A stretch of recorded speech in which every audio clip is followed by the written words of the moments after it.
살아계신 하나님 아버지, 오늘 하루도 허락해 주신 은혜에 감사를 드립니다. 우리 어린 자녀들 건강하고 지혜롭고 성령 충만하게 잘 자라게 도와주시고, 또 공부 중에 있는 우리 자녀들 지혜와 명철을 주셔서 지나게 길들여 주시옵소서.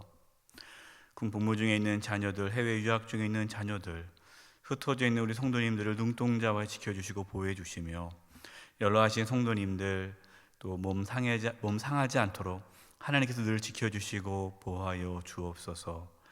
코로나19로 인하여서 고통당하는 자 없도록 하나님께서 지켜주시되, 특별히 물질에 어려움이 없도록 필요한 모든 재정을 하나님이 채워주시옵소서. 몸이 연약한 분들이 있습니다. 이 시간 찾아가 주셔서 치료해 주시되, 몸 안에 있는 모든 암세포들이 다 사라지게 하여 주시고, 연약한 몸의 기관들이 정상이 되도록 주여 고쳐 주시옵소서. 하나님께서 이 나라 이 민족을 긍휼히 여겨 주셔서 코로나19로 인하여 많은 어려움과 고통이 있습니다. 하루속히 경기가 회복되어지고 일상생활 될 수 있도록 도와주시옵소서. 코로나19를 위하여 애쓰고 수고하는 모든 의료진들과 방역 관계자들 하나님께서 지켜주시고 보호해 주셔서 하루속히 코로나가 진정될 수 있도록 도와주옵소서. 또 세계 많은 영혼들이 코로나19로 인하여 고통을 당하고 있습니다. 하나님, 각 나라, 각 민족, 온 세계가 이 고통 가운데 있는데 하나님께서 긍휼을 베풀어 주셔서 코로나19가 진정될 수 있도록 도와주시옵소서. 또 오늘 에스겔 말씀을 통하여 하나님의 음성을 듣고자 합니다. 깨닫게 해주시고 또 말씀에 순종할 수 있는 오늘 복된 하루 되게 도와주시옵소서.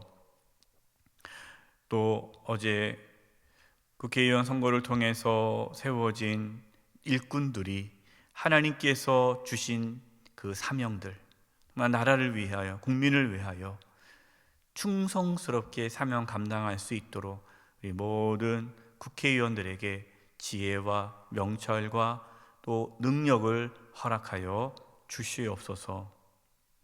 주님께 부탁드리옵고 예수님의 이름으로 기도드립니다. 아멘. 네, 우리 사랑하는 성도 여러분, 평안하셨습니까? 네, 하나님의 은혜가 늘 있기를 간절히 바랍니다. 오늘 함께 나눌 말씀은 에스겔 34장 17절에서 31절입니다. 우리가 어제 말씀에서 하나님께서 지도자들, 이스라엘의 지도자들을 책망하는 말씀이 있지 않습니까? 또 오늘 말씀은 지도자들만 책망하신 것이 아니라 백성들 중에 부요하고 힘 있는 자들을 책망하는 말씀이 나옵니다. 오늘 본문 17절 말씀입니다. 주 여호와께서 이같이 말씀하셨느니라. 나의 양떼 너희여, 내가 양과 양 사이와 숫양과 숫염소 사이에서 심판하노라. 그러니까 양과 양 사이로 하나님께서 들어가셔서 그 양과 양 사이에서 심판하신다라는 거예요. 이게 무슨 뜻이냐?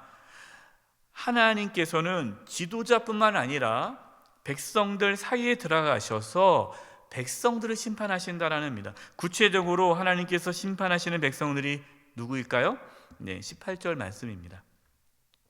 너희가 좋은 꼴을 먹는 것을 작은 일로 여기느냐? 어찌하여 남은 꼴을 발로 밟았느냐? 너희가 맑은 물을 마시는 것을 작은 일로 여기느냐? 어찌하여 남은 물을 발로 더럽혔느냐? 그러니까 자신은 좋은 꼴을 먹어요. 자신은 맑은 물을 마셔요.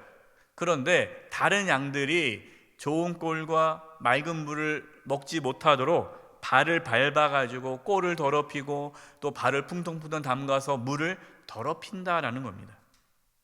19절, 20절입니다. 나의 양은 너희 발로 밟은 것을 먹으며 너희 발로 더럽힌 것을 마시는도다 하였느니라. 20절, 그러므로 주 여호와께서 그들에게 이같이 말씀하시되 나 곧 내가 살찐 양과 파리한 양 사이에서 심판하리라. 그러니까 살찐 양이 있고 파리한 양이 있어요. 이 살찐 양을 심판한다라는 거예요. 이 살찐 양이 어떤 양입니까? 자기만 배부르고 다른 사람들은 가난하고 헐벗어도 신경 쓰지 않는 부자들을 말하는 겁니다.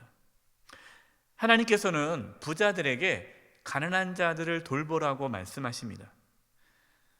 그래서 하나님은 성경에 보면 가난하고 힘없는 자들, 특별히 고아와 과부와 나그네를 돌볼 것을 계속해서 말씀하십니다.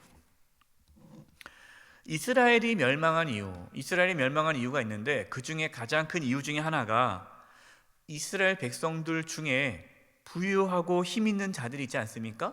이 부유하고 힘 있는 자들이 가난하고 힘 없는 자들을 억압하고 착취했기 때문이에요.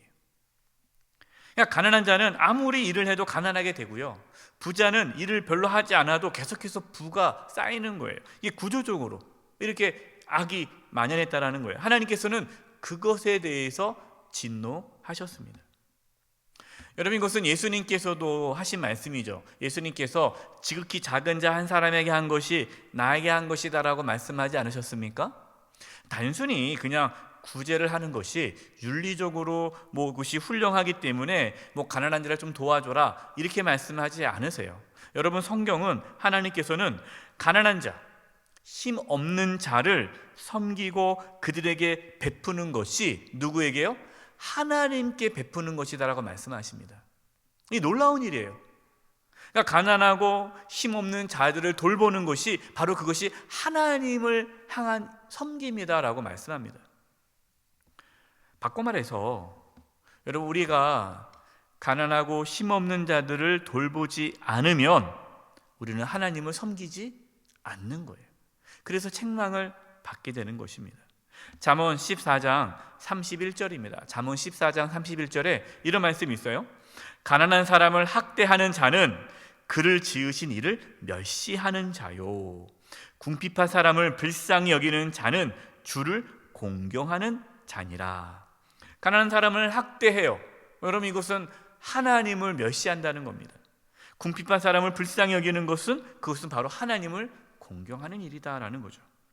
하나님께서는 에스겔 선지자를 통해서 백성들 중에서 가난한 자들을 학대하고 궁핍한 사람을 불쌍히 여기지 않고 자신만을 위하여 부를 축적하려는 바로 그러한 부자들, 힘 있는 자들, 그들을 심판하신다라고 말씀하십니다. 여러분, 그래서 우리는 언제나 가난하고 힘없는 자들을 돌봐줘야 돼요. 디모데전서 6장 17절 18절입니다.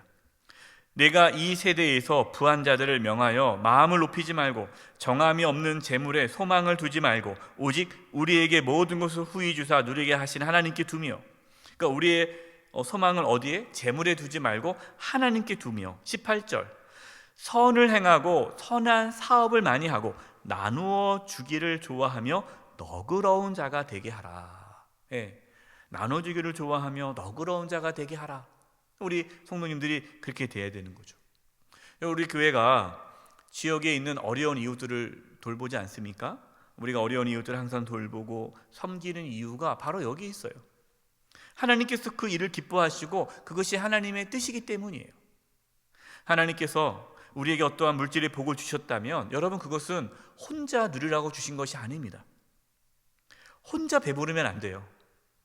나눠야 합니다. 흩어 구제해야 합니다. 주변에 베풀고 섬겨야 할 분이 있다면 여러분, 나누시기 바랍니다. 우리 성도님들 중에 그런 분들이 좀 계세요. 물론 많이 계시는데 제가 다 몰라서 그러겠지만, 최근에도 어떤 권사님이 본인이 돈이 많아서 막 그런 분이 아니세요. 그런데 정말 본인에게 정말 귀하게 생긴 어떠한 재물이 있었어요. 근데 이거를 기도하시면서 어려운 교회들, 선교사님들 이렇게 섬겼으면 좋겠다 하고 이렇게 내놓으신 분도 계십니다. 저는 이제 그 권사님 보면 늘 그러세요. 늘 본인에게는 아끼세요. 본인에게는 다 아끼셔서 모아서 어려운 분들, 어려운 이웃들, 어려운 선교사님, 목회자들을 돕는 모습 볼 때마다 정말 귀하다라는 생각이 듭니다. 하나님께서는 바로 그렇게 구제하고 섬기고 베푸는 그 자를 기뻐하십니다. 저와 여러분 그렇게 살 수 있기를 바랍니다.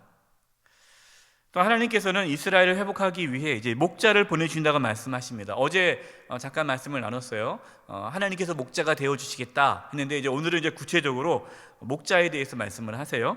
23절 24절입니다. 내가 한 목자를 그들 위에 세워 먹이게 하리니 그는 내 종 다윗이라. 그가 그들을 먹이고 그들의 목자가 될지라. 나 여호와는 그들의 하나님이 되고 내 종 다윗은 그들 중에 왕이 되리라. 나 여호와의 말이니라. 하나님께서 보내주실 다윗과 같은 목자가 누구십니까? 예수님이시죠. 예수님께서 선한 목자로 우리에게 오셨어요. 하나님께서는 다윗과 같은 목자를 통해서 어떤 것을 약속하셨습니까? 이거 25절에서 27절입니다. 내가 또 그들과 화평의 언약을 맺고, 무슨 언약이요? 화평의 언약을 맺고 악한 짐승을 그 땅에서 그치게 하리니 그들이 빈들에 평안히 거하며, 자 보십시오, 화평, 평안히 거하며 숲을 가운데서 잘지라. 잠을 잔다. 평안에 잠을 잘 수 있죠. 26절 내가 그들에게 복을 내리고 내 산 사방에 복을 내리며 때를 따라 소낙비를 내리되 복된 소낙비를 내리리라. 27절 그러한즉 밭에 나무가 열매를 맺으며 땅이 그 소산을 내리니 그들이 그 땅에서 뭐 할지라? 평안할지어다. 내가 그들의 멍에의 나무를 꺾고, 멍에를 꺾는 거예요. 그들을 종으로 삼은 자의 손에서 그들을 건져낸 후에 내가 여호와인 줄을 그들이 알겠고. 아멘. 하나님께서는 평화의 언약을 맺으시겠다. 여러분, 예수님이 누구십니까? 샬롬, 평강의 왕이세요. 그러니까 예수님께서 오심으로 우리에게 평화가 이루어졌습니다. 하나님과 우리의 관계가 회복되었죠. 이것이 이제 평화예요. 그래서 예수님을 우리가 믿고 예수님을 목자로 받아들이면 우리는 하나님과 평화를 누리고 샬롬, 평강을 경험하게 되는 거예요. 그래서 예수님께서 그렇게 했잖아요. 말씀하셨잖아요. 수고하고 무거운 짐진 자들아 다 내게로 오라. 내가 너를 뭐 하리라? 쉬게 하리라. 이게 하나님께서 에스겔 말씀이 예수님이 오심으로 성취가 된 거예요. 여러분, 이것이 예수님 안에서 누릴 수 있는 안식입니다. 안식. 저와 여러분이 이 예수님 안에서 이런 안식을 누릴 수 있기를 바랍니다. 하나님께서는 지금 이 에스겔 말씀을 듣고 있는 이스라엘 백성들, 지금 하나님의 심판으로 예루살렘 성이 무너졌어요. 유다 백성들은 바벨론 포로로 끌려갔습니다. 어떠한 희망도 없고 절망 가운데 있죠. 이러한 이스라엘 백성, 유다 백성들에게 다시 하나님께서 회복시켜 주실 것을 말씀하고 계십니다. 여러분, 하나님의 관심, 하나님의 목적은 심판이 아니라 구원이에요. 한 사람도 멸망하기를 하나님 원치 않으십니다. 그래서 하나님께서는 에스겔 선지자를 통해서 약속하셨던 구원의 약속을 예수님을 보내주심으로 성취가 된 것입니다.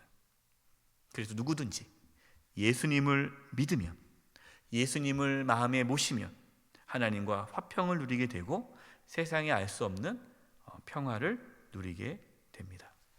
예수님이 우리의 참된 목자이십니다. 예수님께서 걸어가셨던 십자가의 길을 따라 우리가 걸어간다면 우리는 예수님 안에서 참된 안식을 누릴 수가 있습니다. 또 예수님께서 말씀하셨듯이 가난하고 힘없는 자들을 돌봐주고 섬길 때에 하나님께서 우리에게 더 풍성한 은혜를 허락해 주실 것입니다. 지금 코로나19로 인하여서 많은 사람들이 어려운 가운데 있습니다. 여러분은 이럴수록 서로 돕고 서로 베푸는 가운데에 또 우리 가운데 부어주시는 그 하나님의 놀라운 은혜를 누릴 수 있기를 간절히 바랍니다. 기도드리겠습니다. 하나님 아버지, 저희들에게 주셨던 모든 것들이 저희들 혼자만 누리는 것이 아니라 가난하고 힘들고 어려운 이웃들과 함께 나눠야 됨을 알게 되었습니다. 우리만 배부른 자가 아니라 헐벗고 배고픈 자들에게 나눌 수 있는 저희 모두가 되게 도와주시고 또 저희 교회가 그 사명을 잘 감당하게 도와주시옵소서. 또한 우리의 목자 되신 예수님, 예수님 안에서 저희들이 참된 평안과 화평과 안식을 누리기를 원합니다. 코로나19로 인하여서 많은 분들이 어려운 가운데 있는데 정말 예수님 안에서 참된 쉼과 안식을 누릴 수 있게 도와주시옵소서. 오늘 하루도 주님 안에서 참된 평안을 누릴 수 있도록 우리 사랑하는 성도님들 한 영혼 한 영혼 지켜주시옵소서. 예수님의 이름으로 기도드립니다. 아멘.